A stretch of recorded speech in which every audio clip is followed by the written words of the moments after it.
Et depuis 2012, le port de Paris fonctionne de manière de plus en plus étroite avec le port de Rouen et le port du Havre. Ces trois établissements publics de l'État qui essayent de travailler ensemble à la dimension de la vallée de la Seine. C'est le Grand Paris, mais pas le Grand Paris francilien, c'est le Grand Paris de Paris jusqu'à la mer. Si on additionne les trafics de chacun de ces trois ports, on aboutit à un tonnage qui place la vallée de la Seine au 4e rang sur les ports nord-européens, c'est-à-dire les ports qui vont du Havre jusqu'à Hambourg, où il y a des ports qui sont majeurs au niveau mondial, comme Anvers ou Rotterdam. Alors pour Port de Paris, il y a trois intérêts en fait dans cette opération. Ça permet de renouer avec le passé, parce que nous sommes aussi les héritiers du transport fluvial dans Paris.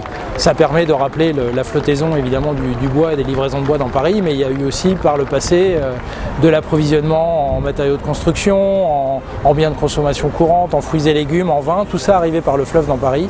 Et ça nous permet de renouer avec ce passé.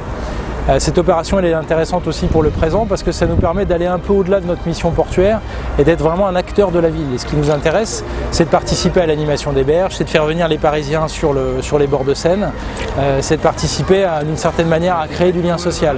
Et puis cette opération-là, elle nous permet aussi de parler de l'avenir. Le transport fluvial, c'est une des réponses à la congestion dans la grande agglomération parisienne. Aujourd'hui, tout passe par la route, demain il faudra que ça passe par le fleuve, parce que le fleuve, c'est la dernière autoroute qui n'est pas saturée en Île-de-France.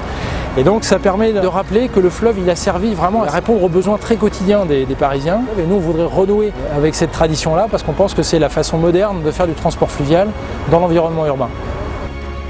VNF, c'est environ 6700 km de voies qui nous sont confiées. C'est 4700 agents et personnels de droit privé. C'est des milliers d'écluses, c'est des heures de travail à tout moment pour permettre de tenir le niveau d'eau, c'est-à-dire ce qu'on appelle la gestion hydraulique. Puis c'est aussi la possibilité formidable de faire passer soit des passagers, des bateaux de tourisme sur certains canaux, soit du fret sur le grand gabarit comme ici à Paris sur la Seine.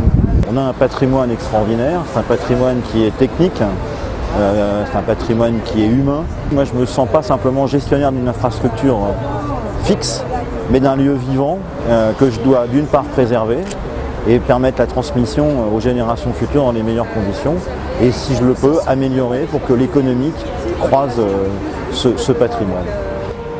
Un train de bois pour Paris, d'abord c'est une idée géniale. Après il faut la concrétiser. Et donc cette construction qui s'est faite avec VNF, à la fois pour avoir les autorisations techniques, à la fois aussi pour assurer le passage du train, à la fois pour vous aider un tout petit peu financièrement à réaliser cette opération. Mais derrière, c'est donner cette image du Morvan qui va nourrir Paris en chauffage, qui nourrit aussi de l'espoir, parce que c'est se rappeler de sa mémoire, à la fois aussi se projeter vers le futur. Moi, je suis absolument convaincu que l'activité économique, que l'activité touristique, que l'attrait des territoires sont quelque chose de formidable et il faut qu'on se resserre vers nos voies d'eau. On a oublié l'importance de cette eau qui est à la fois une mer nourricière et puis qui est aussi un lieu de partage, d'activité économique, culturelle, sociale, historique.